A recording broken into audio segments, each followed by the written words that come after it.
Assalamualaikum and good morning.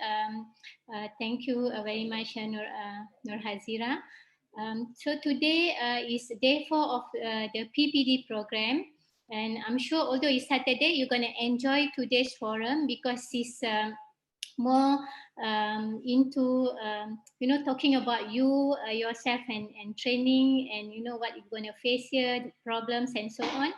So what we're going to have today is the pembimbing rakan sebaya or rakan siswa or postgraduate buddies, leading by none other than Professor Dr. Marhani Midin, and she and her two other panelists, and there will be two moderators in this forum.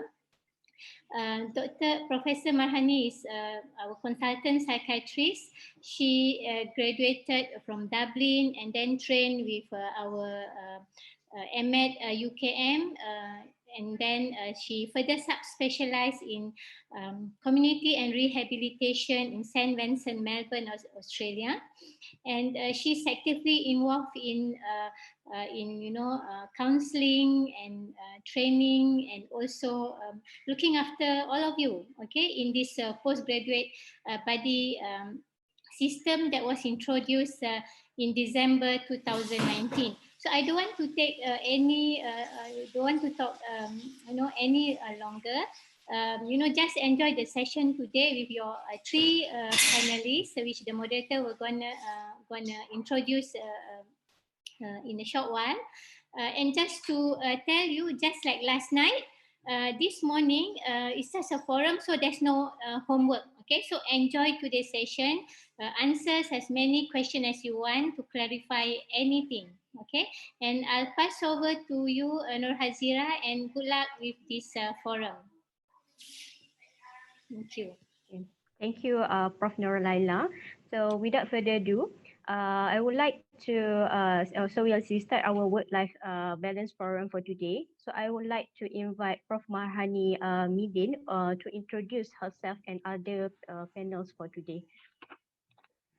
Okay, thank you Hazira. Bismillahirrahmanirrahim. Assalamualaikum warahmatullahi taala wabarakatuh.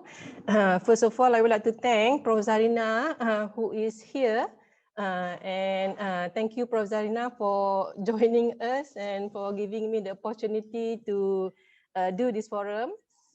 And thanks to Prof. Laila who just opened our session. And also thank you to our other panelists. Dr. Cik Ahmad daripada NS. Dr. Cik Ahmad baru habis tamat program master program. Congratulations to you. Thank you, Prof. And surgical, Prof. Sorry, bukan NS. Oh, sorry, surgical. Oh my God. Surgical. Sorry. Okay. Cik Ahmad, nanti you can continue to introduce yourself juga lah yang mana saya tak sebut. And also another panelist is Dr. Nur Hazliza daripada Family Medicine. Hazliza, nanti you can say something about yourself. But I just want to say thank you to you lah. And Dr. Said daripada Jabatan Kecemasan. Dr. Said pun baru tamat menjalani program specialist training ni. Dan juga another moderator is Dr. Hazirah lah, dah kenal tadi kan. So thanks to all of you for willing to actually do this on this beautiful Saturday morning. And so tadi Dr. Hazirah minta saya introduce myself kan? Yes. In terms of me and work, program specialist training ni is very near in my heart lah, sebab saya dah lama bekerja dan juga I've been academic supervisor to many students, research supervisors. I've been program coordinator for psychiatry, and also I've been the head of department for 5 years. And by being the head of department, I was also the chairperson for conjoint committee for psychiatry. So saya memang sangat-sangat involved lah dengan program specialist training ni, at least for psychiatry. And on a personal note, saya ibu kepada 4 orang anak. Dan saya berasal daripada Pontian. Anak-anak saya sekarang daripada 18 tahun ke 24 tahun ya. So semua dah dewasa. But when I was in training tahun 1996 hingga tahun 2000, I was like many of you, I was busy getting pregnant and raising small children. So I can relate with your situation now. So we will try to talk work-life balance today. Thank you, Hazira. Okay, that we have experience and also a person who has a lot of experience in our training. We proceed with Dr. Chikmat. Perhaps you want to say something about yourself? Bismillahirrahmanirrahim. Assalamualaikum warahmatullahi wabarakatuh and good morning. My name is Cik Ahmad Muttaqin bin Cik Salim. You can call me Cik Mat. I'm from actually Shah Alam here, origin Shah Alam. I married with 3 kids. Started, undergrad of UIA last time, then did housemanship in Serdang, and straight to Ipoh General Surgical before I joined masters in peds surgery. And Alhamdulillah, I just recently graduated and currently floating in Hospital Tunku Azizah, KL. So first and foremost, I would like to take this opportunity to thank the organizer. Thank you, Prof. Zarina. Thank you, Prof. Mahani, for the invitation. Personally, it's an honor to me. I'm glad to help with it, inshallah. And I hope this is not like too formal. It's just I wish I can see the participants live. I like to interact with all of you, but it's okay. Let's make this informal, inshallah. And I hope this opportunity for me to give back to UKM and more to come, inshallah. Thank you. Okay. Thank you, Dr. Chikmat, for the introductions. And next kita proceed dengan the other panel of today, Dr. Nur Hazliza. Assalamualaikum warahmatullahi wabarakatuh and very good morning to everyone. So my name is Nur Hazliza and you can call me Liza. I am final year master family medicine master program. Previously graduated from UKM2 for undergrad programs. Currently live in Cheras, married and blessed with 4 kids, which age from 1 year old to 10 years old. And I just want to congratulate you, all of you, for entering this master program. And also thank you to all professors and also the committee for inviting me. I'm honored to share my little experience with all of you so that it might help you throughout this journey. I just want to share a little bit for this introduction of Umar Al-Khattab ada memberikan 3 fasa orang berilmu. So apabila korang masuk master program, maksudnya korang nak meningkatkan ilmu kan. So yang pertama adalah, fasa pertama adalah orang tu sombong kerana dia ada banyak ilmu. Fasa kedua, bila dia bertambahnya ilmu, dia menjadi seorang yang tawaduk. Fasa ketiga, bila dia mendapat lebih ilmu, dia akan merasakan dirinya tiada apa-apa. So bila masuk master program, you akan jadi lagi pandai. So sepatutnya bila kita mencapai level seterusnya, kita akan semakin humble lah. Okay. InsyaAllah, this is a learning experience for us and this is just a start for all the trainees who just came in.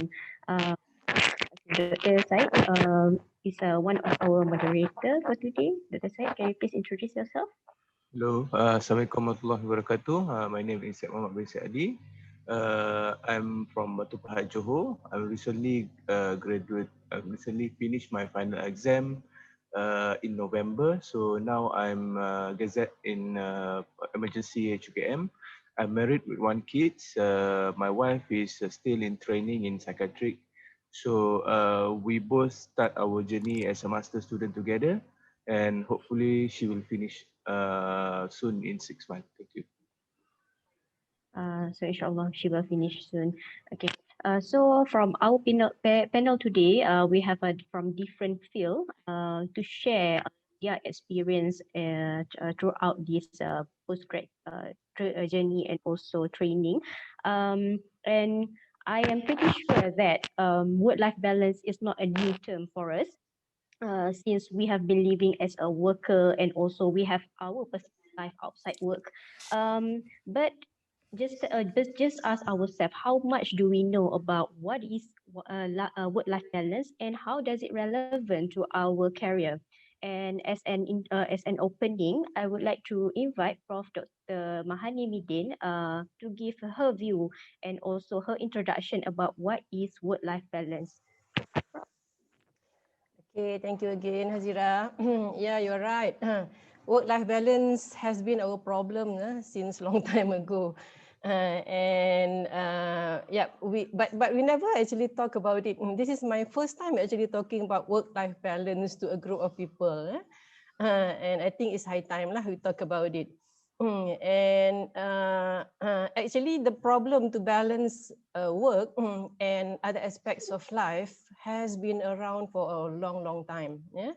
And this is, when people started to get into workforce, men and women, yeah, things get too many, and other aspects of life get neglected unintentionally because there are too many things to actually look into, to focus. So people become stressed, and there came the term work-life balance lah. The term of work-life balance ni actually started to come into use in the 1970s, 1980s.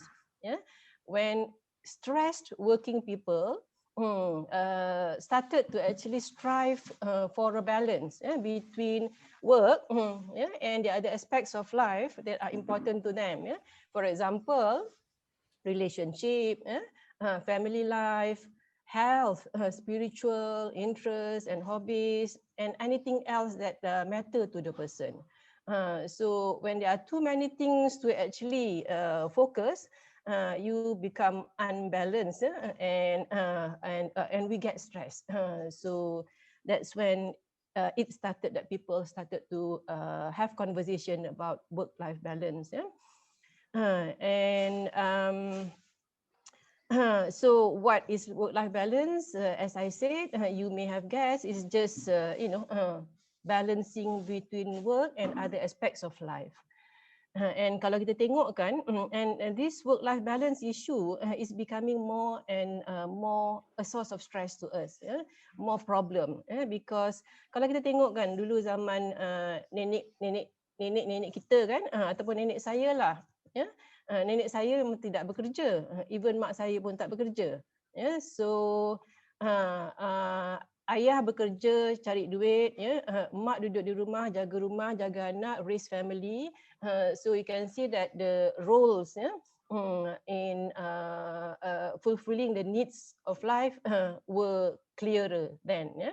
And then as we started to work, everybody go to work.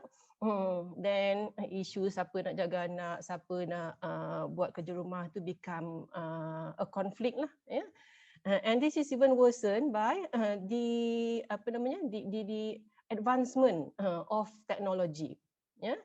With the advancement of technology, sekarang kita ada semua kerja ada WhatsApp group, kan? And your work will access you at home when you are with your family. Contohnya untuk projek projek forum ni pun kita ada WhatsApp group juga.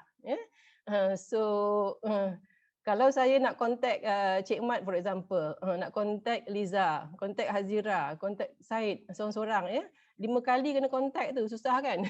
So bila kita buat WhatsApp group senang sikit lah nak communicate kan. But the tendency is that alamak yang ini belum buat lagi. Send a message lah. At time when mungkin Liza tengah duduk anak, ataupun Hazira tengah masak. Yeah, so that's the problem with technology. So it actually blur the boundary between work and personal life even more. Even though technology memang ada baiknya, yeah, we have to acknowledge that. But the problem in work-life balance is actually very real. Yeah. And so apa namanya, what would be solution to work-life balance? Yeah, and to me, up to this date, saya rasa there is no perfect solution lah. Yeah, but there is solution that may fit your preference and your level of comfort. Maybe ada. Yeah, some professionals suggest work-life integration. Yeah. So what is work-life integration? You integrate between the two so that everything is together, tak ada barrier, so that you can optimize the time. Yeah, you bekerja sambil spend time dengan keluarga. Yeah. And I know some people do, like my own colleagues pun saya tahu yang dia punya motto is business and pleasure together. Yeah, and some people can do that. Yeah, tapi saya lah personally, and probably some other women may find it difficult because as you do that, lagi tak ada boundary to your personal space and also work. Yeah, because the thing is that our brain actually cannot multitask. Our brain can only do one task at one moment. Yeah, so if you try to do many things at the same time, you may actually not pay full attention, ataupun you may actually be focusing on one thing sahaja. So that's the problem. Yeah. So work-life integration can be a solution, but it doesn't fit for everybody. And some other professional suggest to take off the word integration ataupun balance altogether. So you are set. You are set to take it that between life and personal life, there's always off balance. Yeah, you have to choose which one to be your priority. 1, 2, 3 priority, and the rest memang kena kena get somebody to help you lah to attend to it. Yeah, because susah kita nak tip top in every aspects of life. Tak boleh sebenarnya. When you are tip top here, something has to give. Yeah, so you need help to attend to that area, at least for that point in time. Yeah, and of course work-life balance is something dynamic. At one point this thing can be your priority, at another time it could be other thing. Yeah, so it is like fluid. Yeah, not necessarily fixed. Yeah. And all right, okay, so as I said, prioritize on a few things and get help to support you on other things. Yeah, and ada seorang ni saya dengar daripada TED Talk, how you can help yourself in balancing your life is you purposely take off balance from this equation. Yeah, and because kalau you nak jaga the balance as your aim, you're not growing, you are stagnant, you kat situ aja. You may feel less stressful, sebab everything is usual and tak ada challenge. But life will get boring kalau you tak take some challenge. So taking some challenge is actually setting your life off balance in the perspective of work-life balance. Macam you all sekarang ni, you all dah enroll into master's program, you are actually setting your life for some imbalance. And you will need to prepare yourself and also develop some strategies and be open with challenges and to actually make your life more livable and less stressful, and you will thrive also. I'm sure you will hear more from the other speakers on how to do this. Okay, that's all for now, Hazira. Syed? Okay, we have heard Prof. Mahani says about what work-life balance. As a surgical trainee, Cik Mat, Yep. and as a father, as a son, as a husband, as a male in general. So, what is the challenges for you to balance out your work and other aspect of life? Thank you, Syed. For me personally, I would look at it as two aspects internal challenges and really external challenges. We have always to start with ourselves So internal challenges ni yang memang I think lagi susah nak overcome kan.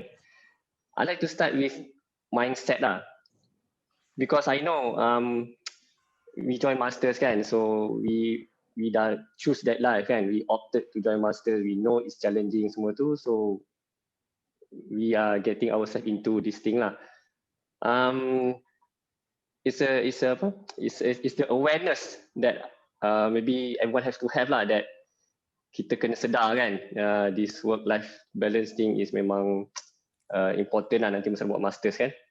Kalau macam kita just get along je, macam tak ada emotion, nanti we just go through it. So I think the awareness tu tak ada, you akan sort of lost jugalah. So always for myself, mindset tu maknanya you kena be open, you kena be accepting, you kena be macam flexible look things positively, and how to say is optimistic. I would say be more optimistic of life. And of course they say when you join masters tu kan, from your service and also you are out of your comfort zone kan, so yes, that triggers your punya internal challenge lah. The next thing is mindset is I think the perception. Always perceive things you see one thing and then you step back, see the other part of it basically. So perception plays a important part in your mindset. Second thing is I put it both together your inner self, your mainly your emotions terkejut kan male cakap pasal emotion kan, biasanya perempuan cakap pasal emotion kan. But I think that's the thing about men kita kan male kan macam macho kan, macam nampak high kan katanya. So I think men ni kena control dia punya ego basically. Yes, if you have issue with anger ke apa kan, you memang kena address that I think emotion plays a role, an important role. Address your feelings You have to take time for yourself kan. Sometimes kita kerja heavy berat on call semua stuff, and then weekend bila kita relax tu kita give time to ourselves. That's I think important. Then thirdly will be our intentions. Now yes, kita masuk master kita tu settle kat exam, habiskan TC semua, get on with it and move on, let it settle lah, habis master kan, 4 years or 4 years and a half, depends that's the thing. What do you want in this master sekiranya? You want more? Do you want to develop yourself kan? Macam I pun myself ni memang I volunteer for this talk pun memang it's a challenge to me because I want to challenge myself to deliver, to talk, to share my experience basically. Because masters is not just about having that masters kan cert in your hands It's more than that actually. If you aim more, inshallah you get to improve yourself, improve your soft skills, improve your leadership skills. So I think it's precious this masters punya experience ni. Kalau you just do for exam saja, thesis saja, then I think sayang rugi. You have to be more than that. You have to aim more. And during this time also it's a golden opportunity for you to widen your network. You can get to know more friends from other disciplines semua kan. I think it's going to be helpful in the future insyaAllah lah. So yeah, put your list back what's your intention in this master's. And not to forget more things like spiritual aspect. Yes, whatever belief religion you are in, I think the foundation of spiritual tu kena ada lah. It has to be strengthened further masa masters ni, because I think that bonds together your mental health, emotional semua tu, dia akan jadi a firm foundation insyaAllah. I mentioned tadi flexibility, yes, discipline and focus cannot tell how important lagi lah. Basically memang discipline and focus ni you kena keep constantly remind kan, tak boleh procrastinate, tak boleh nak tangguh-tangguh things. I know personally I try to focus by myself lah. I tak ada tak aktif sangat dekat social media lah basically. Although I have FB account, ID semua, tapi I nak post something pun memang tak sempat lah. Tak apalah, baca orang punya cukup lah. Dia different from my wife lah. Dia memang business through social media, so I think I baca dia punya, support dia cukup lah. That's how my personal things lah. I think memang kan kita punya era ni challenge tu lah, distraction kan, social media kan. So I guess that's one thing I have to tak apalah, put aside lah dulu It's okay. And last thing about internal challenges ni, memang kena satu tadi, kena self audit lah, kena reflect. Memang it's difficult memang every night kan, before tidur, you just think back, what did I do today, or what good did I do, how did I help people ke, or how can I improve insyaAllah tomorrow better, things like that lah kan. Tapi yelah, jangan dwell too much, nanti people akan stress lagi semua kan. So in short, those are the internal challenges lah for me yang I think kena address. Memang I started pun dulu sama juga as average anyone juga, tapi over the 4 years ni a lot I've tried to improve a lot lah. Memang I join courses, seminar about all these things, and I think it's helpful lah. Memang work-life balance will never be perfect. That's one thing I tell you. It's an ongoing process. You can aim for macam steady lah, tapi nak bagi perfectly balanced tu, it's hard. I know it's hard. And okay, next moving on to the external part lah pula challenges. For me, there's 3 big things here lah. The commitment, the prioritization, how to prioritize things, organize things basically, and the sacrifices. Commitment, of course, in your work, your professionalism kan, you punya standard of care, patient's care, semua tu is utmost important. You never put patient's life in danger lah. So patient's care tu is the most important thing.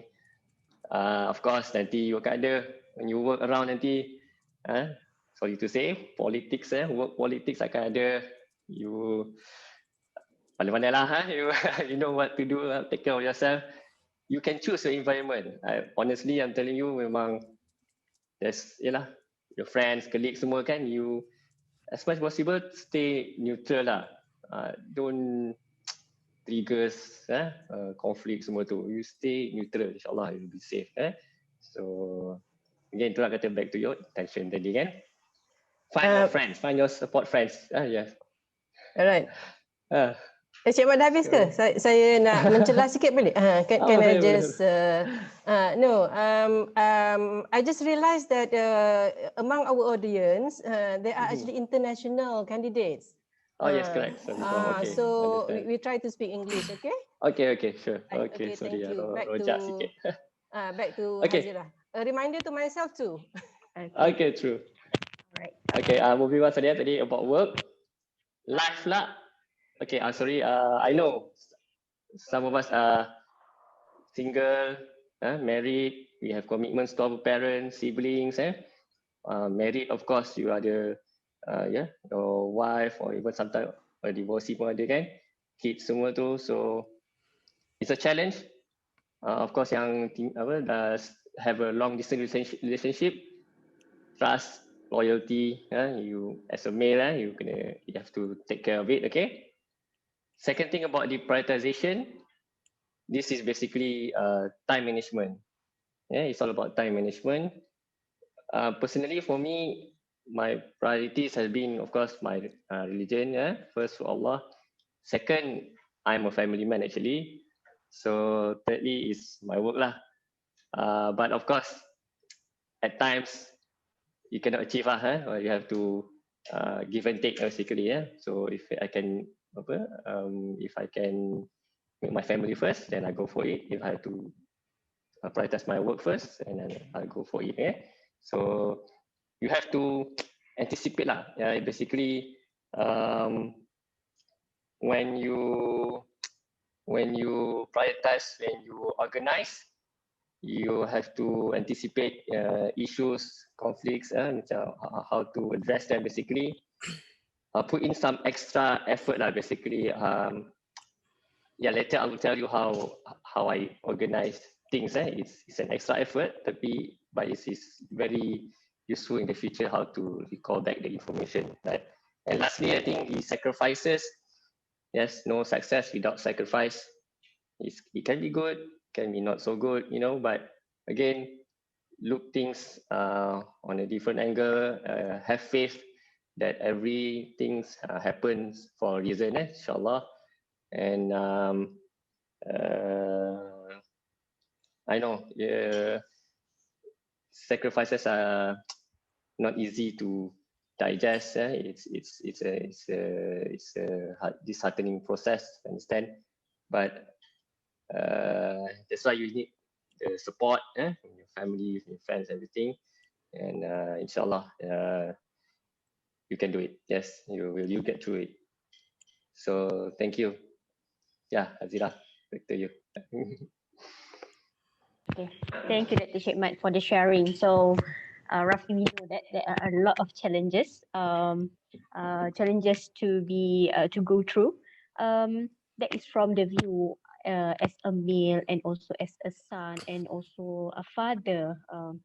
What about your view, Dr. Liza? Can you tell us what are the challenges to balance to balance work and other aspect in life as a female postgrad student? Okay, thank you, Hazira. So, uh, actually, work-life balance, as mentioned by Prof.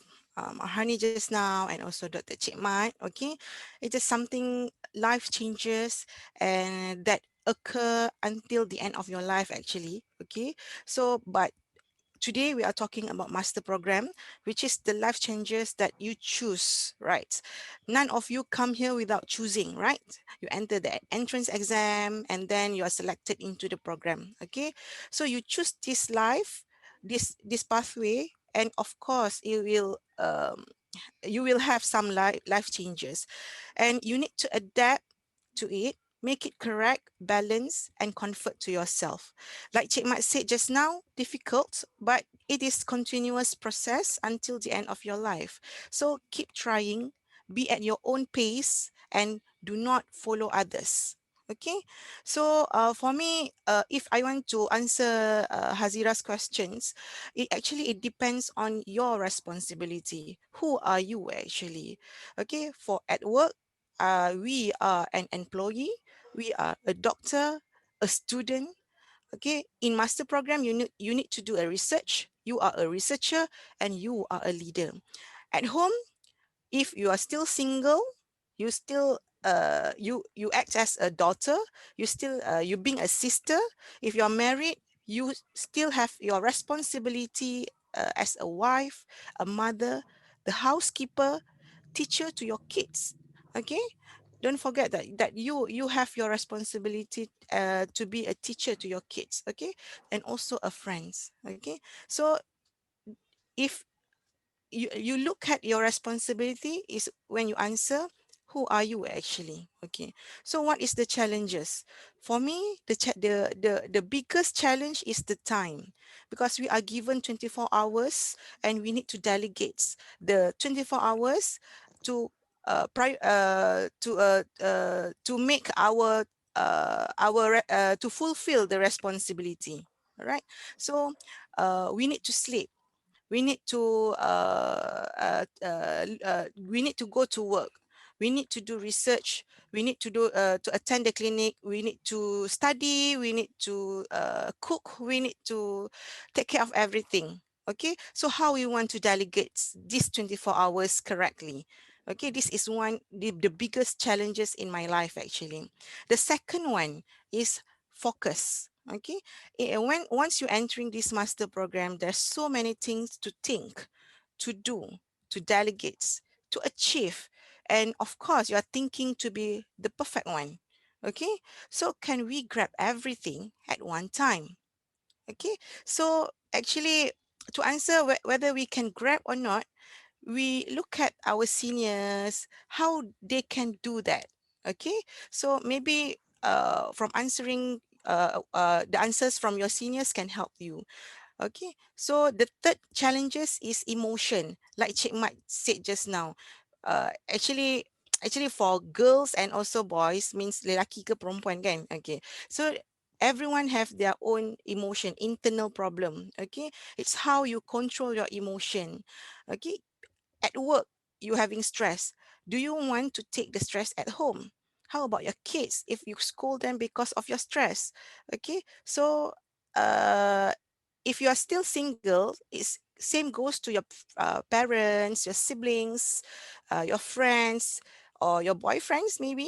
Okay, so this is the biggest challenges. Okay, maybe for boys it doesn't macam it mask because they try to control the emotion, but for girls usually the emotions are a bit easier to be noticed by the others. Okay, and then the fourth one is the strength.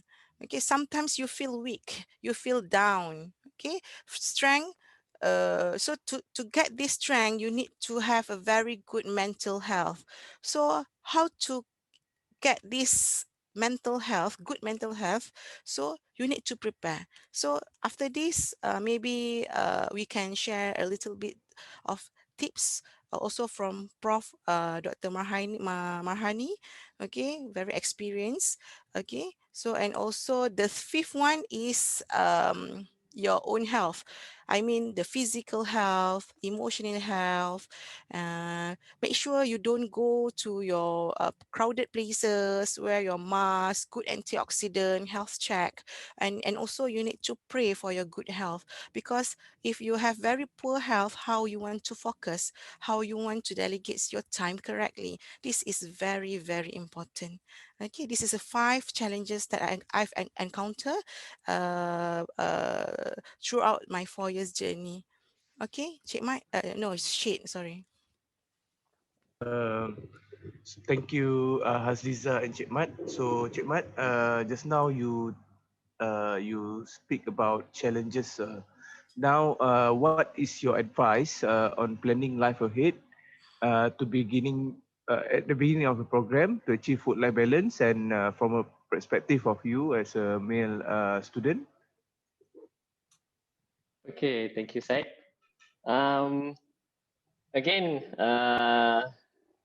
I would say, yeah, I'll divide this plan into personal life and the work aspect. Okay, personal life, I think first and foremost, yes, as Liza mentioned, I think health is important.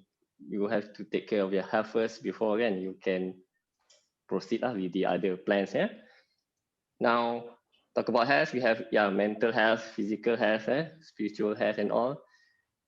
Mental health, memang basically you have to uh, know how to manage your stress, know where to look for help, yes, as in here, graduate assist, and take care of your sleep, as basic as that, as simple as that, sleep pattern. Physical health, I know boys have many physical hobbies and pastime activities, which is good. If you like to run, ride, bicycle, soccer, play and all, so it's you can maintain that during your master's program training period. But my advice would be just possibly you need to think to tone down a bit, those rigorous, aggressive activities or extreme activities. Yeah, so because 4 years, anything can happen. So consider that maybe, inshallah. If let's say you need to take some healthy supplements to maintain your health, yes, please do. Tapi make sure it's the correct supplement, something like that. And next is about family.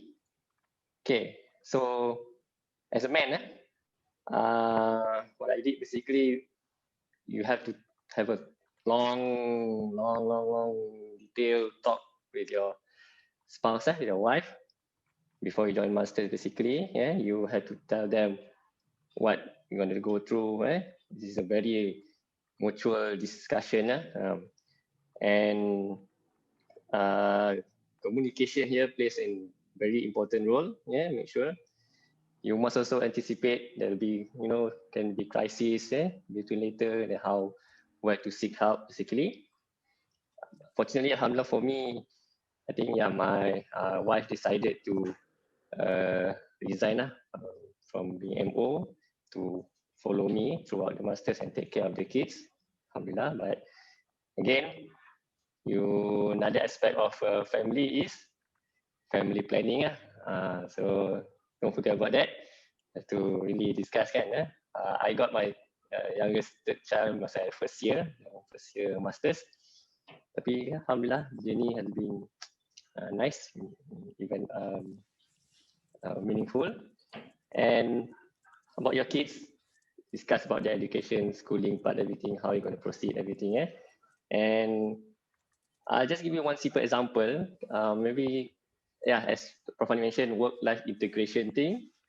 What I did basically, if any department or posting I go, if they have some like non-curricular department activities such as family day or dinner, something like that, I would bring my family along.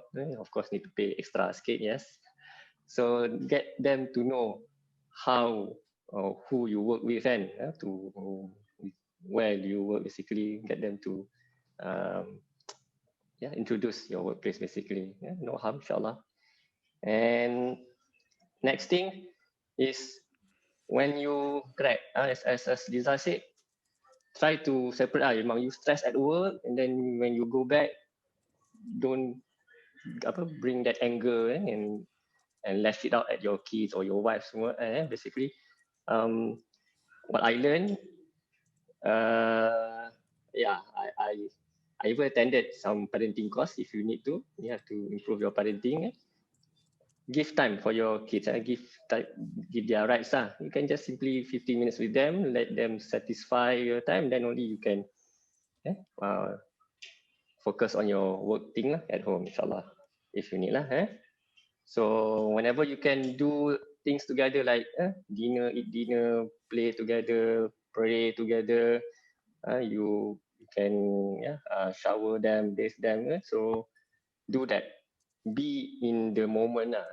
You are at present with your family too. You must cherish that moment. So I think that is essential when you spend time with your family. Moving on. So next step is financial. Okay. As a man, I take charge of the financial as a husband. I take charge of the family financial and as the sole breadwinner. You're lucky if you get a wife who's a banker ke, financial advisor ke, then good lah. I know some of my friends yang give all the money to the wife, then okay, the wife settle everything. So it depends, but I think if you can address your financial punya aspect, then you have one stress address very well. So again, as simple as checking your slip gaji monthly, your pay slip, see ada reduction ke, addition ke. If you are more detailed, you can query lah why kurang ke, you can ask back the KKM ke kan. So monthly what I did basically memang I just use a Excel punya template, you know, list down all my rental, billing, everything, expected expense, and then the real expense lah, how much I have basically semua. And yes, please consider during these 4 years if you did all good, if you haven't done, things about investment lah. I have to tell you, you can do anything lah. If you have real estate ke, you have properties ke, up to you. I simply did my EPF investment. I'm telling you the minute details that I did lah basically. If I had known earlier, I could have started earlier lah basically. Next, financial. Okay, I know this challenging times kan. The expenses semua tu. If you have some any side business ke, you side business, I think you can consider, tapi don't focus too much. I know you can study first, right? Like me also, my wife do some business. Any potential client apa ke semua, I just refer to her. So know your limitations basically. I know my seniors tu ada yang ada has a boutique shop everything kan. So yeah, that can be distracting. So you have to set your focus.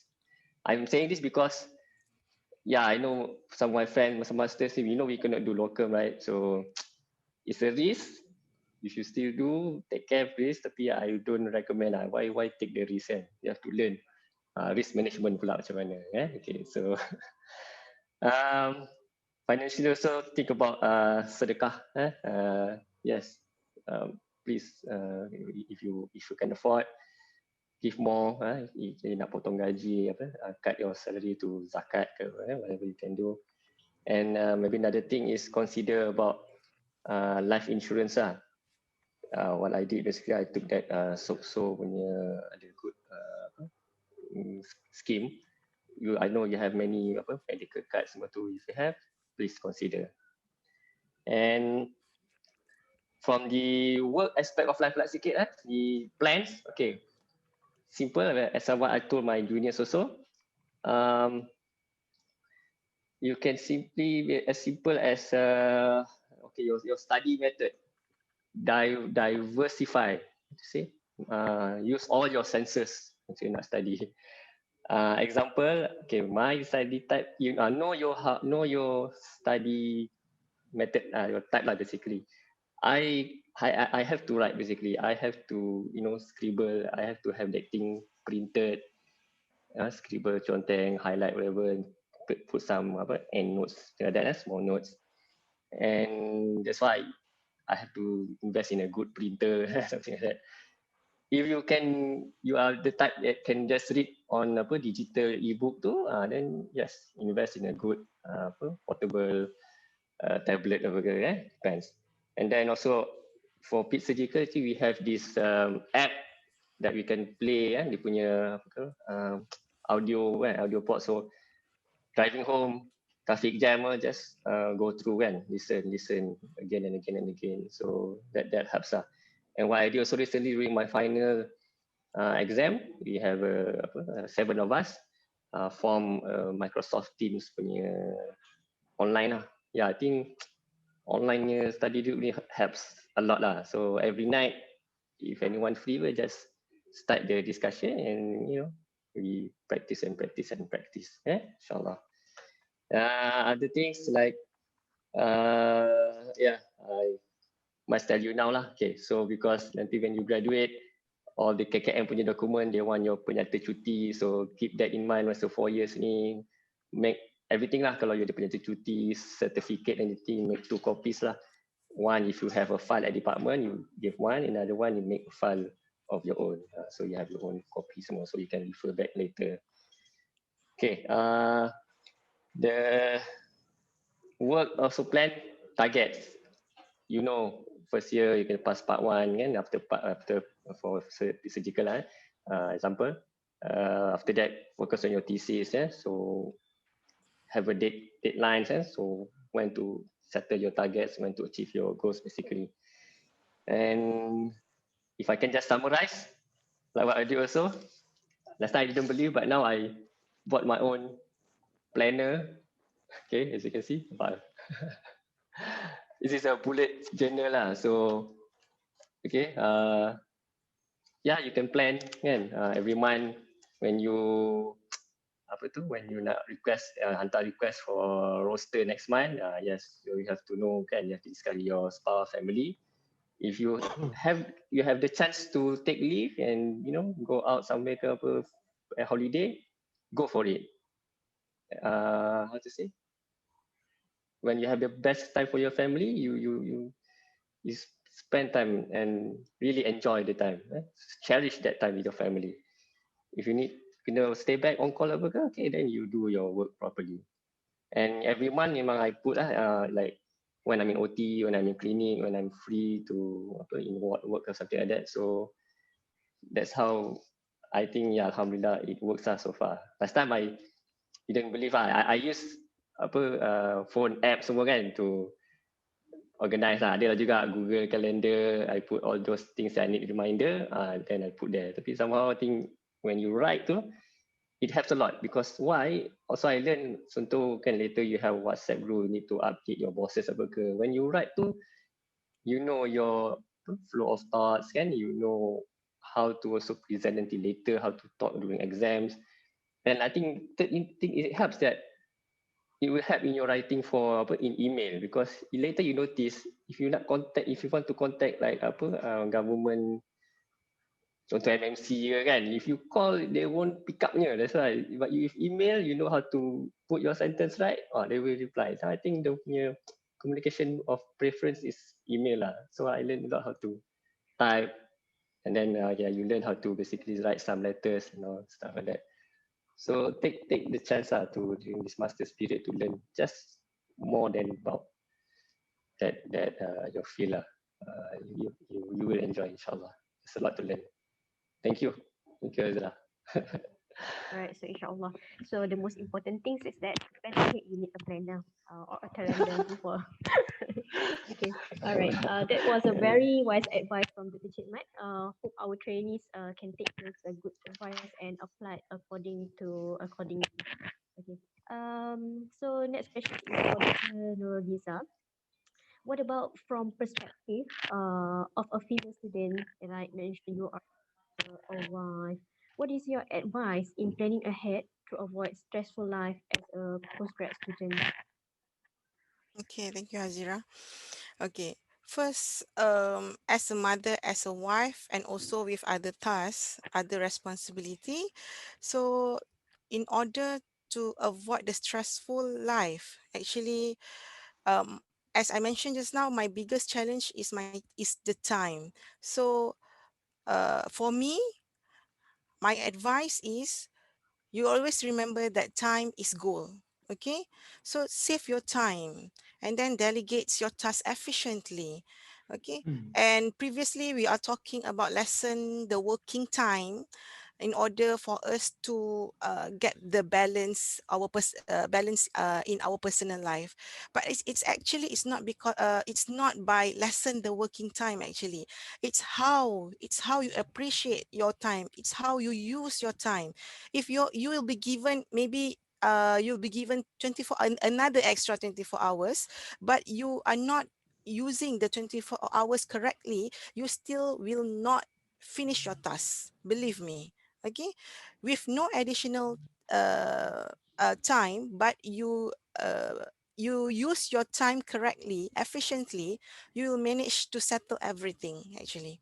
Okay, so this is the biggest thing that changed my life during I entered the master. Okay, so I divide the challenge into in the five challenges. Oh, sorry, kejap apa soalan dia? Oh, in advice. Okay, there's 5 advice in the for the master program and 5 advice for your personal life. Number 1, if you enter the master, you start your journey, know your study objective actually. Okay, so look at your study guide, know your study objective, be prepared and be specific. Okay, so it's not that once you enter your whatever specialty you are going, like family medicine, you are going to every posting, we need to see others specialty also. So it's not that they want us to know in very, very detail. Actually, there are specific objective that we need to go and see. Okay, all right. And then the second one is seek for advice and other experiences. Ask your seniors, ask your friends that also had experience, or maybe in year 2, year 3. Okay, so dalam bahasa Melayu kita pernah cakap apa, malu bertanya sesat jalan. Sama, okay, it's the same thing. If you shy, then you will just lost. Okay, so don't shy to ask your lecturer, ask your seniors, and what's their tips and how they handle at during their time. Okay, so the third one, as Cik Mat said previously, it's up to you whether you want to do your notes by writing or by digital. But for me, yeah, I'm also the type of student that like writing. Previously, before entering the master at year 1, actually I have bundle of notes that I write, I summarize. But because in family medicine there's a lot of thing to remember. Okay, so at last I use my own notes, but in digital types, which is my notes is in my handphone actually. Okay, so get your notes handy. It's up to you, it depends on you. So you can get your notes anywhere and anytime. Currently we have a lots of apps. You have OneNote, you have Notability, you have everything actually. Even the planner also you can get it online, digital or manual. Okay, you can find everywhere actually. Okay, so number 4 is keep things efficient and don't delay. Keep in your minds that delay is the thief of time. Okay, so for example, if you have multiple tasks to do, and then in WhatsApp group, someone share their notes. Okay, they already summarize something in up to date or BNJ or other readings that they did, and then they share to you. Okay, maybe if you have wireless printer, you just print, and once you get home, you can get the notes easily, and then just read. Okay, it save your time. Okay, so in master program, that what I learned is you need to have good handphone with functioning camera. Maybe during lecture you just you tak sempat salin kan, you don't have enough time to write, so maybe you snap picture first, then after that you write, if you think that you need to write. Okay, so number 5 is discuss. Don't keep it to yourself, because you don't know things that you don't know until you discuss with your colleagues and also lecturers. Okay, so the more you teach, the more you get, the easier your path will be. Sometimes when you share your experience among your colleagues, amongst your friends or study buddy, okay, so they also will share their experience too. Sometimes the exam question is not about your patient, it's about your friend's patient. Okay, so maybe you are not that lucky to have that patient, because your friends tell you, share about their patient, so the exam come out about their patient and you will success. Okay, so this is how we learn. Okay, so at home, okay, the most important thing for me, okay, I just want to share is you need to fulfill your family rights actually. So what is your family rights? Rights of your husband, rights of your kids, your parents, your siblings, and also your neighbor. Okay, so I believe once you fulfill their rights, and Allah will fulfill yours too. Okay, just trust Him. Okay, so the number 2 is make your time efficient at home. Okay, previously I said make your time efficient in the office, in your workplace, about your notes, okay, about your time management. And then at home also, you need to make your time efficient at home. For me, because I have 4 kids, I have no mates, and I need to spend time with my kids also to teach them mengaji Al-Quran, teach about math, science, and everything. And my husband will teach about Bahasa Arab and all the Islamic studies. Okay, so I need to do my house chore in very short time. Okay, so what helps me? I just want to share. It's up to you whether you want to follow or you want to consider or you want to reject. This is what I do. Okay, to shorten my task so I can relax more. When I relax, my emotion will be stable. Okay, less macam less being sad, being anxious, can being angry. So we can overcome that emotion. For example, I use dryer. Okay, it helps me a lot. And also I use steam iron. Previously with manual is my previous iron. I took around 4 hours to finish 1 week clothes ironing, actually 4 to 5 hours, and sometimes we take turns, me and my husband. Okay, but with steam iron it's only achieved around less than 2 hours. Okay, for two schooling kids, and also for me and also my husband for 1 week clothes. Okay, so the third one, you need to have a mutual agreement with your partner. As mentioned by Dr. Chikmat previously, this is very, very important. Actually, you should have this agreement before you enter or you try to apply for master program, actually. Okay, because uh, they need to aware of the possibility of any crisis that happens in your life. Okay, so taking master is not solely about your personal issue. Okay, but it involves major life changes for him or her too, actually, and it involves your kids too, actually. Okay, take turns to make things easier, give and takes, and don't forget to show your appreciation as an award. This is very important. Okay, for example, you success in your part 2 exam, so then you just give a treat, give ice cream, go to holiday, shopping. Okay, this is an award that you need to show your appreciation, actually, for their sacrifice. Okay, the fourth one is sedekah and also prayer. This is very important also. Okay, the more you give, the more you will get.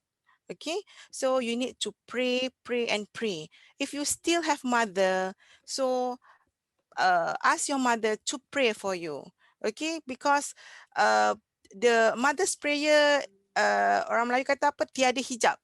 Okay, is answered by the God, actually. Okay, and then seek prayer from your mother, your partner, your kids, actually very important. And then prayer from the patient also is very important, and people surroundings you, such as nurses, PPK. This is all, the people surrounds you will pray for you. Okay, so no one would know, actually, you are passing the exam because of your own effort, or because of your kids' prayer, or your patient's prayer, or the staff nurse prayer. No one would know, actually. Or maybe if you have some problem with them, they become angry with you, you're not considering them as your team. So we don't want this such problem affect our journey, actually. So we need to make friends to everyone. Okay, so the last but not least is enjoy your journey. Enjoy the master program, enjoy with your family.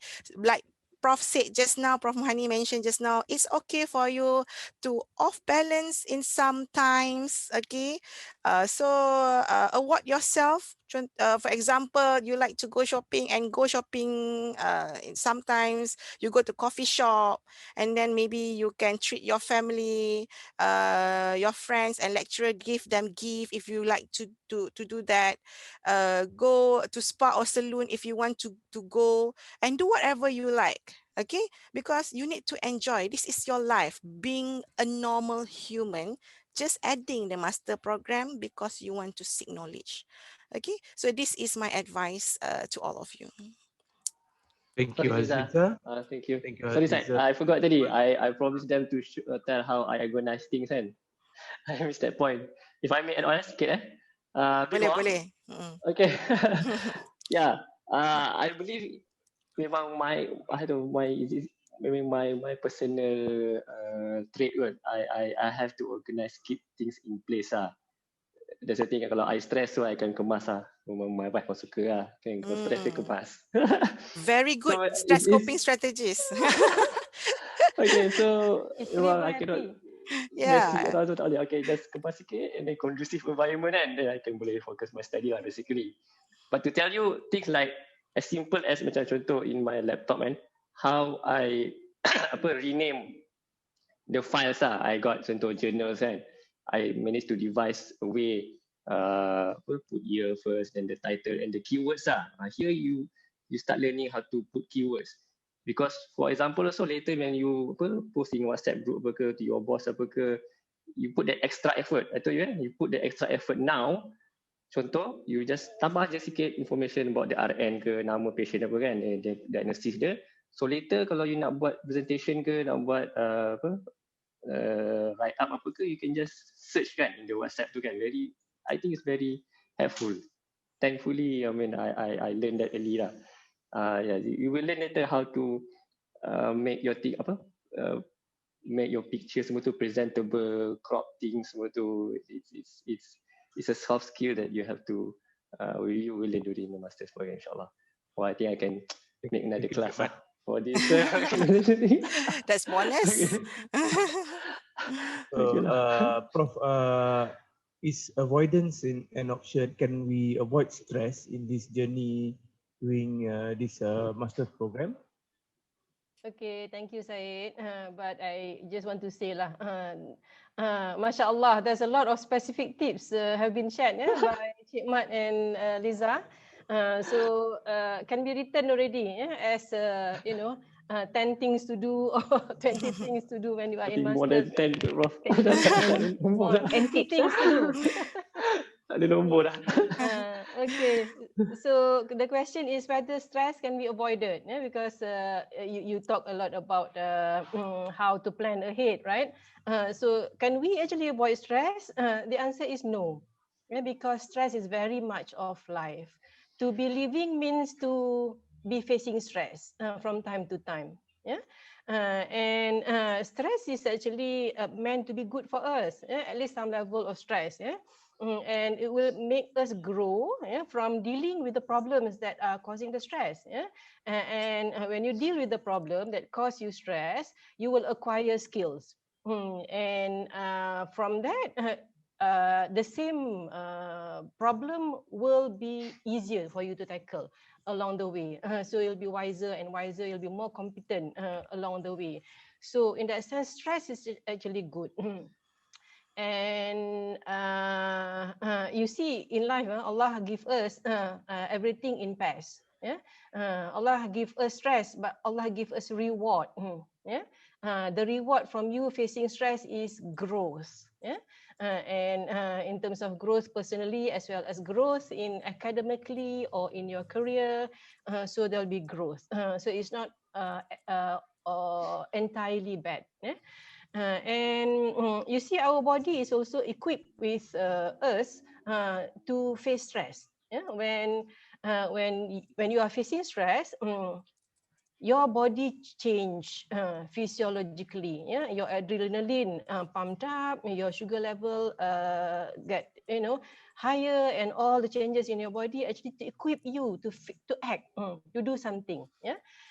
So you need to take advantage of that to use the energy. Is it not right? When you feel stressed, you feel you cannot rest. You have to move. That is meant for you to act on the stress, to do something to solve the problem. So we are actually equipped to actually deal with our stress. And if you are familiar with Yerkes-Dodson's curve on the relationship between performance and stress, there is actually you can see that stress can be beneficial.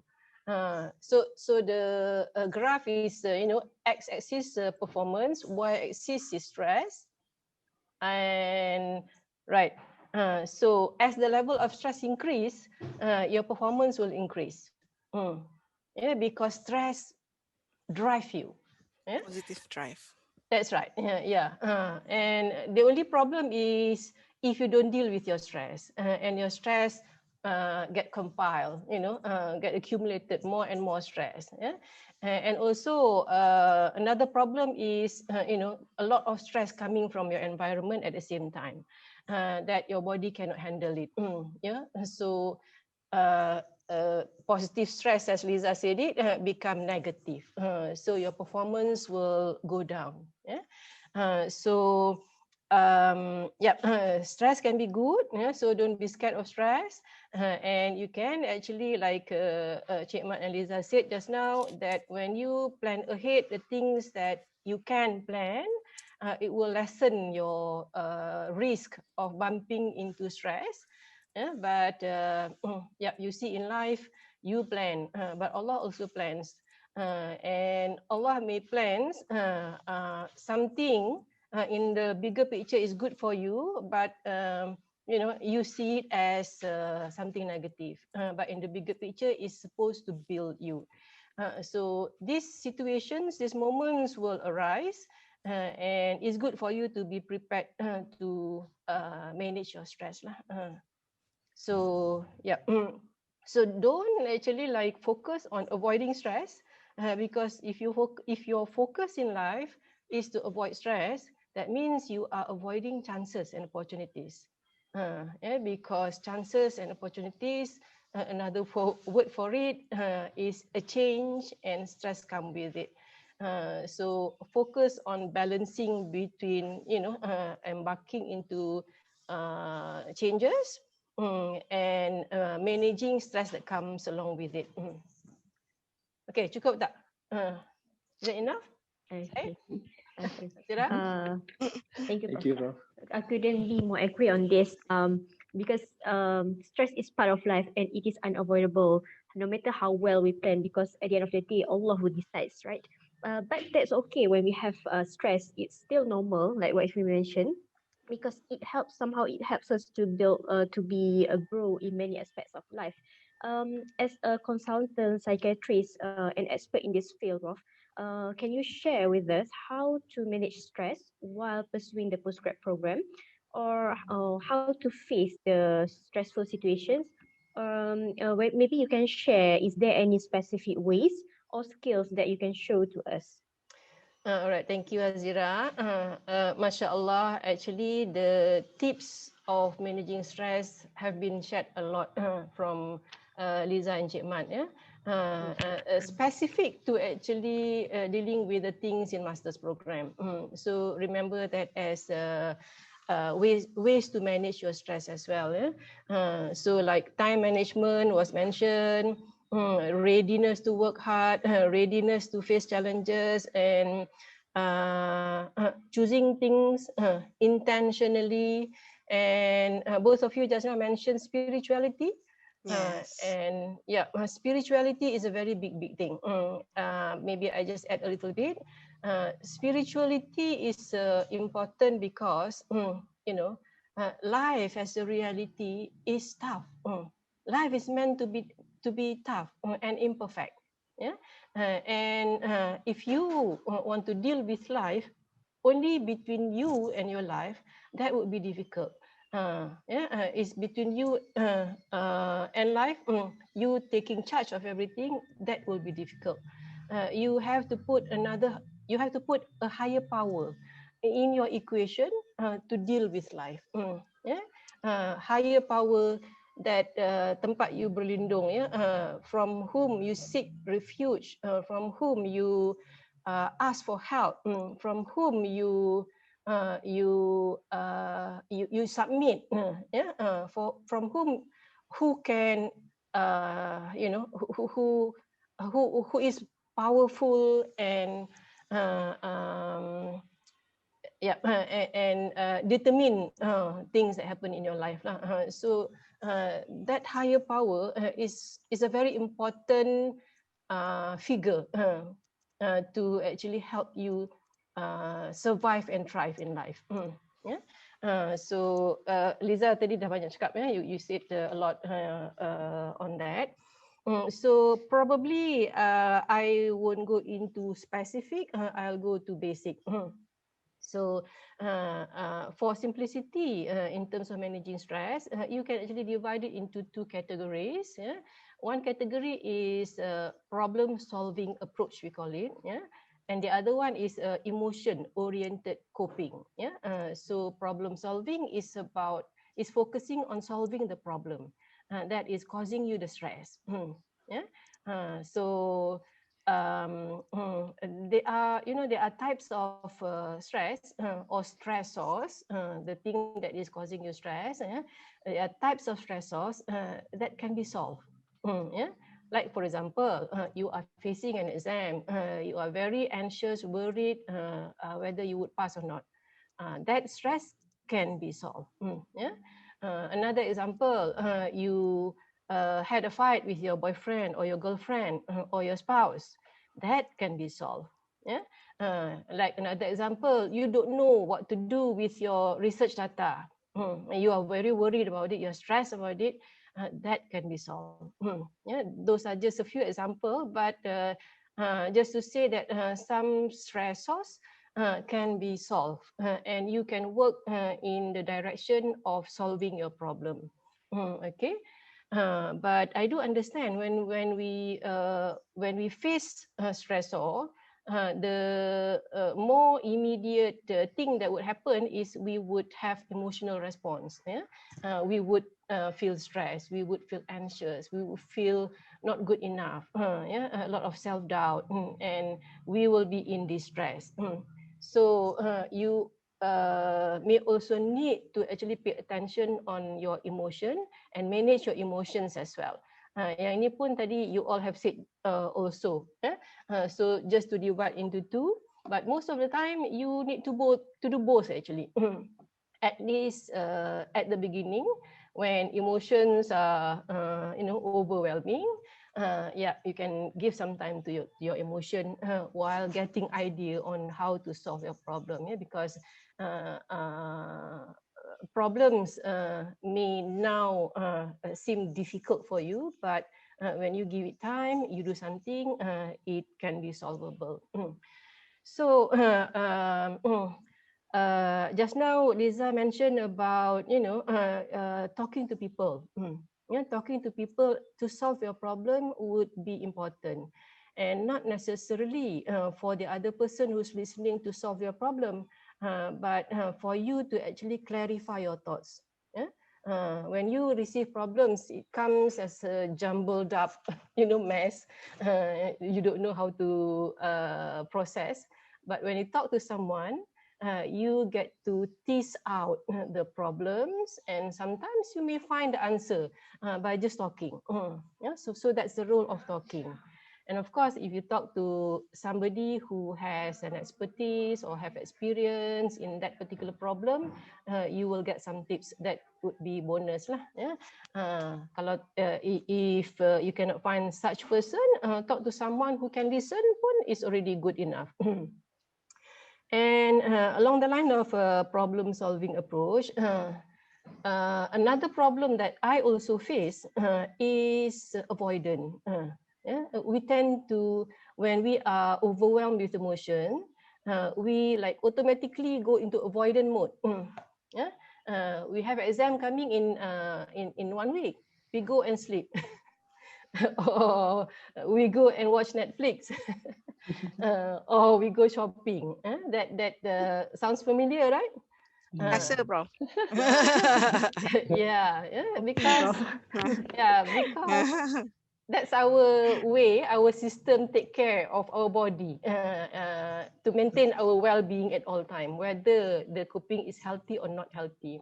But it's good for you to be aware that this movie looks so nice, so good. Oh, actually, the nice feeling actually comes from my stress. I'm avoiding my actual stress. Or you go into comfort eating. That's my problem too. So suddenly you feel this food is so nice. Oh my God. Actually, the nice is the comfort that you get indirectly from not facing your stress. Yeah, so to be aware would be a good start. And next, what you can do is you can just now you all mentioned about planning, kan? Yeah? And you can actually like along the line of solving a problem. If you think of solving the problem as whole, that's very big, and your system would reject. You will go to Netflix again. So you can break it up. Yeah, break it up. What do you need to do to get yourself going? Yeah, just to get yourself going, not to stuck in the YouTube or Netflix. Yeah. So this always happened to me on daily basis actually. Like when I come back from work and I'm tired, very tired, energy is already dissipating, and I have some more work to do. I have to think of dinner, I have to do other things, and I may actually like sit down and rest, and in the name of rest, taking some time, but not being productive lah. So you can actually like choose to do one thing, one small thing, to get yourself going. Like for me, what would get me going is you settle solat first. You settle solat first, take a bath so that you're fresh. Then the mood will come. Yeah? The mood will come. If you need more, go and cook. Then you feel good. Yeah. So these little successes that you experience will boost you, will drive you more. So in the end, in the end, I sleep at 12 o'clock also. I actually don't sleep earlier. So this is what we call behavior activation. Yeah, just to focus on, to get you going on something that for a start. It may not necessarily be related to the actual problem that you are supposed to solve. That is one tip on solving problem. I think the rest have been said already. And go into emotion-oriented coping, and a lot have been said also.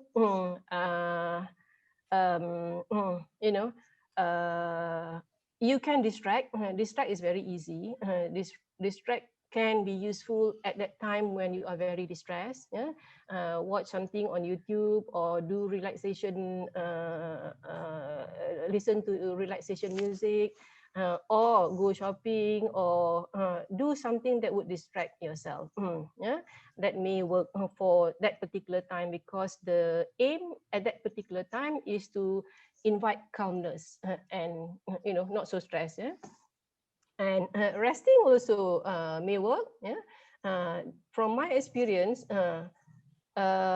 distress will get better as the days go along. Yeah? Like tonight, I go to sleep feeling distressed. I know that tomorrow morning I'll feel better.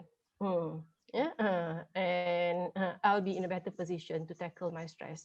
So resting is also good. You can also do something entertaining, because the aim is actually to entertain yourself, to make you feel good. Yeah? And there's a lot of activities you can do along that line. You can also do something good. Just now, both of you actually mentioned, do something good, deliver the rights of people, the rights of your children, your husband, your wife, your patients. That will give good feeling to you. Yeah. Remember, what goes around comes back around. So when you do good, you are the first person who would get the reward. You would feel good. Yeah. So that's how it works in terms of doing good things. It's not wasted. And you can do something peaceful to invite that peace in you. And nowadays people are talking about mindfulness practice. Cik Mat mentioned just now. So mindfulness would also be useful. in this era of stress, because our world now is undeniably stressful. Yeah. Now actually mental health problems in Malaysia is occurring in every three of you, every three of us. 1 in 3 of us have got mental health problems, and that's according to the morbidity, the National Morbidity and Mortality Survey. Yeah, so yeah, that's our reality. To actually plan something when we are in distress would be good. And mindfulness is a very good technique. And what is mindfulness? Mindfulness is be present. Be present with your moment. Like now I'm with you, I should be focusing only with my moment. I shouldn't be worrying about my past, yeah, because the past will invite sadness and regret. Yeah, and don't worry about tomorrow. Yeah, tomorrow there are things to do, but thinking about it now when I'm supposed to focus on something will make me worry. Yeah, but then the outcome, it can be good, it can be bad. Only those two outcomes, yeah? Whether we worry about it or not today. So be present with whatever you are doing. Yeah. And this can actually be difficult actually. Yeah? You have to consciously train yourself. Yeah? And number 2 is not to be judgmental. Not to be judgmental with your present moment. At present, probably you are having some pain somewhere on your body, and then you are saying, "Oh my God, what is this? Am I having some illness?" And that is judgment. And you are doing something, you're cooking, you're saying, "Oh my God, I will never be a good cook." That's judgment. So your brain will tend to judge, and that's our nature. Yeah? So be aware of that. And don't be angry at yourself when you have these thoughts, because that's natural. But it's for you just to notice these thoughts occurring. Yeah. And to focus back on your moment. And it would be even better if you can appreciate the moment. Like you are now actually in the garden, and there's so many beautiful plants, beautiful flowers, and thank you Allah, or thank God. Say something gratitude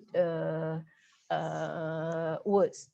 Yeah, that is to enhance your mindfulness lah. And if it is still difficult to be mindful, you see mindfulness is also required in Salat, right? In Salat, Yes. you are required to be mindful. Yeah, Yes. and definitely there is benefit to that. Yeah, because you're supposed to be focusing on what you're doing from moment to moment. Yeah? So if it's difficult, you can use your 5 senses. Yeah, you can use your vision, to consciously pay attention to what you are seeing, or use your hearing to pay attention to whatever you are hearing and say hello to whatever you are hearing, or you can use your touch, yeah, to touch something, to touch the ice cube and feel the coldness of the ice, and help you with to be mindful. And you can also use your taste, when you eat. Take the opportunity to do mindful eating. Yeah. So you when you see your food, you can already appreciate you. As you touch the food, you can feel the taste, and as you put it in your mouth, you can appreciate the taste in your mouth, and you can appreciate the people who have come around to actually produce this food for you, cook for you, and so on. So that would invite peace. Yeah. So that is the role of mindfulness. Do I have more time, Syed? Hazira? We have 80 minutes to go, Prof. So We can proceed with the next questions first. Okay. I will skip the question 3 and 4, but I will just want to explain. Because of the title is graduate assist. So, Cik Mat, can you explain what is graduate assist and what is the process like to talk to a postgraduate buddy in 2 minutes time? Okay. In short, graduate assist is basically a peer support group, like buddies lah. Okay. Yeah, it's our level lah, the current postgrad student who works basically in voluntarily lah, to spend their time, listen, and maybe we discuss solution, inshallah. Graduate assist is basically under SPS, Secretariat Pengajian Siswaza. How to look for it? Simple je. If you at UKM, just a call je, kan, operator sambung ke SPS ataupun try look for me graduate assist ya, settle. But at home, you can just Google pun boleh. Just nak try Google graduate assist UKM, and they can direct to the website. Okay, in there, I mean, the website tu have more details lah, the flow chart and how to go about, how do you be assigned, everything. So just let you know that you think you cannot cope anything, there is a resource. We have many resources to help you, inshallah. Okay. Next question, I think I asked Dr. Riza. Okay, what do you think of seeing a psychologist or psychiatrist for your mental health issues? Would it be any negative consequences? So just briefly give your opinions on that. Okay. So along this new journey for you, if you have any mental issues, you feel stressed, don't hesitate to get help. Find your best stress coping strategies for yourself. As mentioned, some by Prof. Mahani just now. For example, by talking, by ventilate, talking to your PG buddy or your friend, supervisor, or some of them eat, like Prof. Mahani said, eating lunch together, or breathing techniques, drawing, shopping, coffee time. Okay, so find your own stress coping strategy best suits to yourself. Okay, because different person have different stress coping strategies. Okay, so if you still have if you still have problems, if you think that you fail to adapt, so and your problem continue to or become worse, and you can't cope, so please see any counselor, psychologist, or psychiatrist like Prof. Mohani is very experienced person. Okay, and we are lucky to have her. Okay, so and if it is urgent, like if you have some suicidal thoughts, you can go to ED and met our EP, Dr. Syed, right? Dr. Syed, okay. Okay, so the negative consequences is only happens when you have problems and you keep it. You don't want to share, you keep into yourself, and the stress will not just go disappear just like that, but it will increase in yourself, and at last it will burst. Once it bursts, it will cause more deterioration. So this is something that we don't want to happen in everybody, in you actually, particularly today. So remember, prevention is better than cure. We want to prevent. So what should you do? So here, UKM, you are so lucky, you entering UKM, they already formed this PRS, this study buddy, this group for you to share your problems actually. Okay, then you are so lucky to be here. Aziza, indeed we are lucky. Prof, okay, if let's say I have some problem, I think I cannot solve it and I need psychiatric help. What is the process like, Prof? Okay, so before I answer that question, when you have problems, there are many options you can do first, like Liza mentioned just now, and Cik Mat mentioned about graduate assist. Yeah, So you can book an appointment to see a peer postgraduate buddy to just have someone to talk to. And when is it that it will be good for you to see a psychiatrist or psychologist is when your problem doesn't get better. Your emotions, either you are depressed, you are too anxious, or whatever emotional state you are, it doesn't get better. It get worse over time. And secondly, when it start to affect your performance, you may give the wrong medicine to patient, or you may not remember of doing something important. So that those are indications that you need professional help.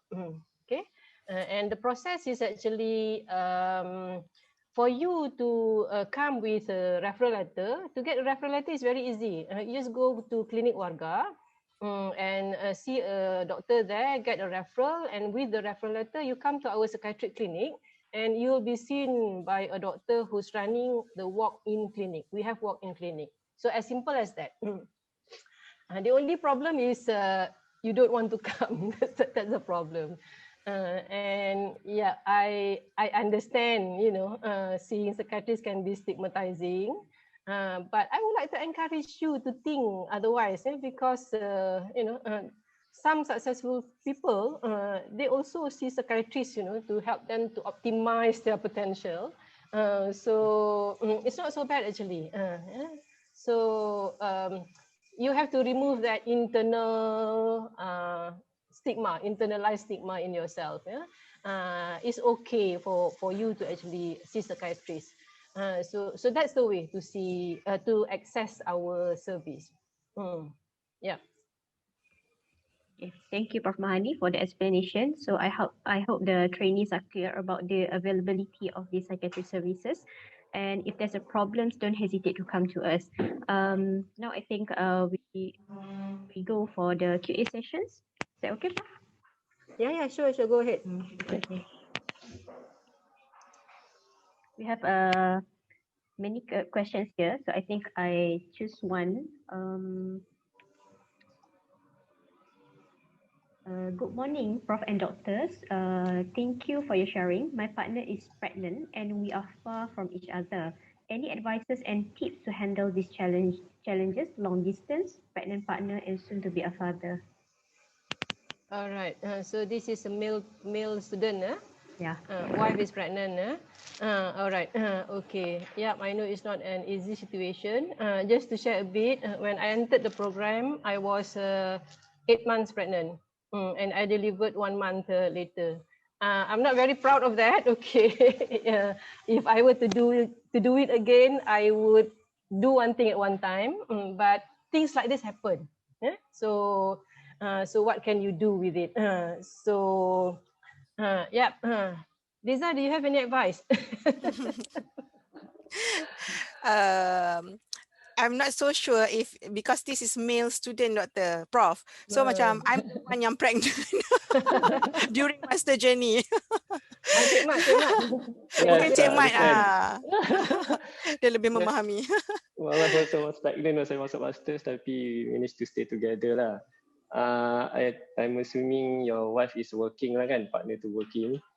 Yes, you have to discuss options such as maybe those unpaid leave things kan, get your in-laws support, parent support ke macam mana. It's difficult, I know, I understand. But it's manageable, insyaAllah. It's manageable if you plan kan, if you know the options available, insyaAllah, then you know where to look at. I think boleh. Yeah. Yeah, I think do what you can. What you can do is you can support your wife emotionally.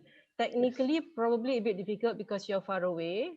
And for technical support, you can actually delegate to other family members so that your wife feels supported. And because you need to focus on your study. So focus on your study, meaning that don't use your brain too much on worrying. Do rather than worry. Yeah. So delegate, support, and focus on the things that you need to do that will get you less stress. Because you feel stressed because there are a lot of things coming in together, right? And you also have to manage your stress by using the tips that have been shared just now lah. And the rest, pray to God, pray to God that He will ease this journey. That's my advice lah. Prof, another question. In master program, some of us have to be away from our parents who are sick or elderly. So how do we get through this? Yeah, and there is no easy answer to that as well. It's a difficult situation, and it's about priority and also about making a choice and also managing the the consequences of the decision. All right. And yeah lah, actually me myself lah. As much as possible for postgraduate students, you all are adults, you all are building families, and you all are at the stage of caring for your parents. For me, I personally feel that the system should be flexible lah in terms of your placement, as much as possible. But sometimes it's not possible. It's not possible because of the needs of the service and so on. So you have to think of something out of the ordinary. You cannot be in two places. That's obvious. Yeah. So if you cannot be in two places, can you regularly go to your parents to support them? That's one. Can you ask help from other people to support your parents? Or can you ask your parents to come and stay with you? That's another option. Yeah, those are the possible options that you may take. And the rest is doa again.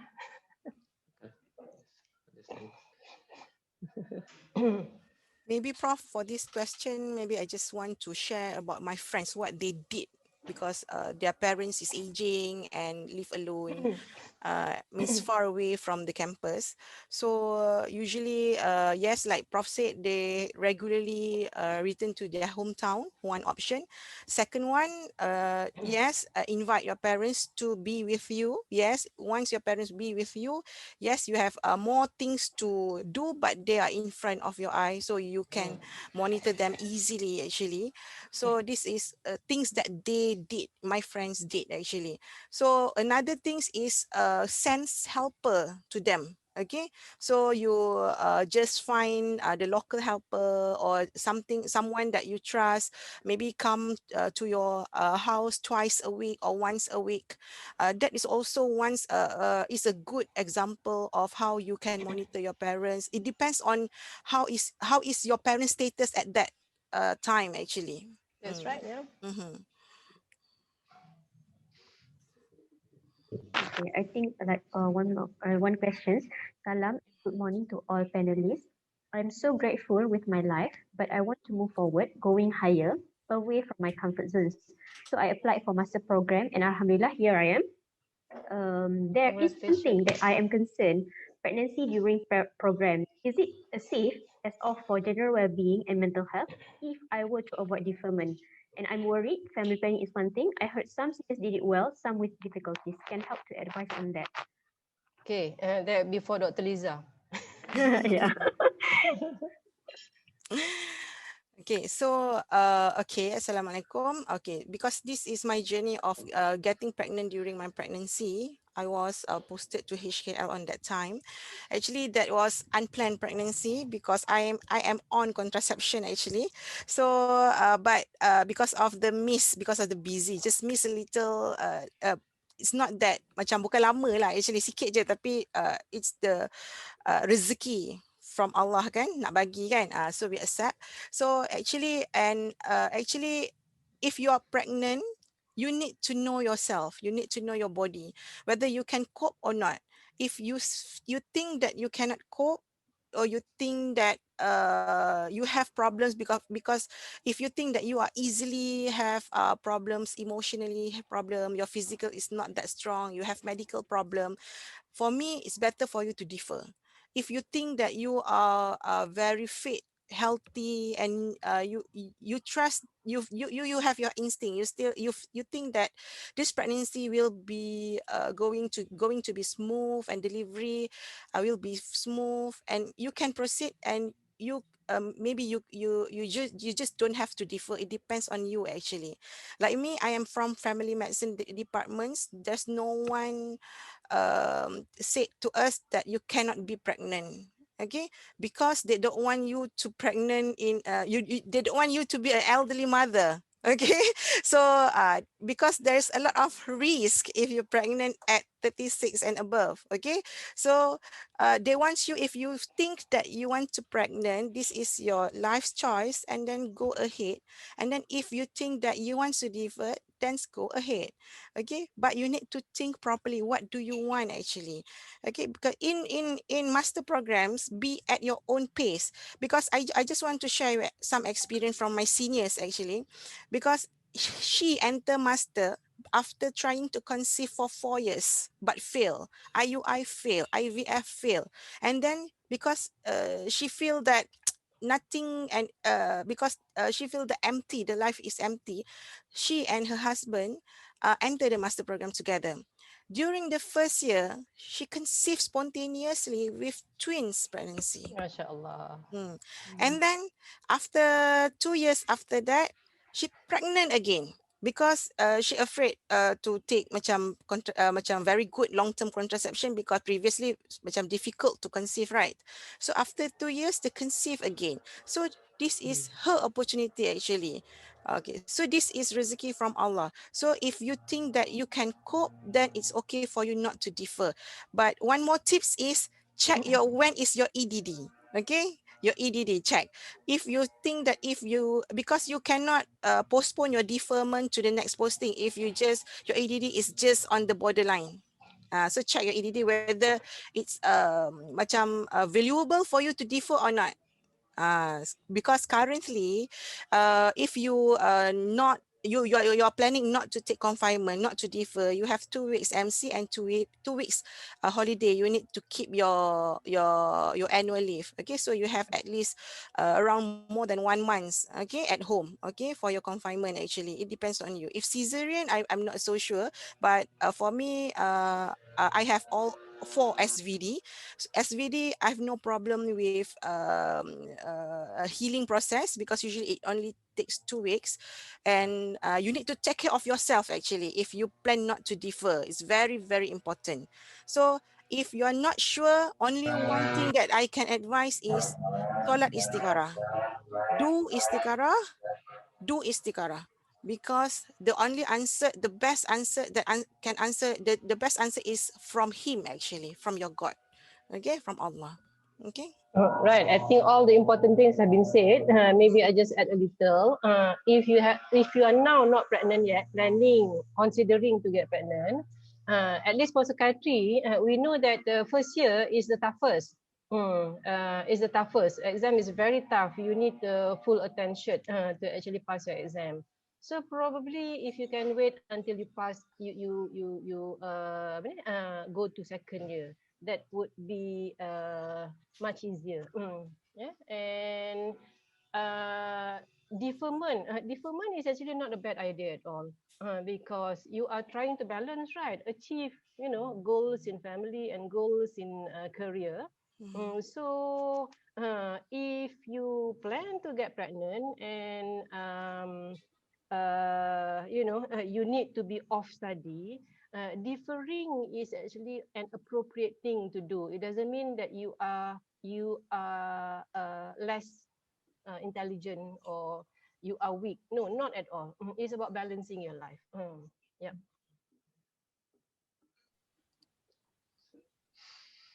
Okay, Syed. Thank you. I think we have reached our end. I would like to invite Prof. Mani to give a conclusion and final words for this forum. Okay, Syed, thank you. I first of all would like to thank you all for being here, and Prof. Dayang also is here, Prof. Zarina. Yeah. So thank you for being here on this Saturday morning. Yeah. And also thanks to the new students as well. And a lot of things have been said. And I hope the feelings is excitement now on our audience. Yeah. But anyway, you have made that decision to actually enter this program. Look forward to to experience the growth. Look forward to growing up. Yeah. Individually, personally, and also in career wise, and be open for that challenges and tackle it as it comes. Maybe Prof. Zarina want to say something. No, I just probably I think well, I certainly found this session extremely useful. I've learned a lot also myself from all the sessions. Okay, and I like to thank Prof. Mahani and the team, who have helped with this. I only just want to say, like Prof. Mahani mentioned, try and make the most and enjoy this journey that you have for the next few years with us. And please do know that we are here to facilitate the best that we can.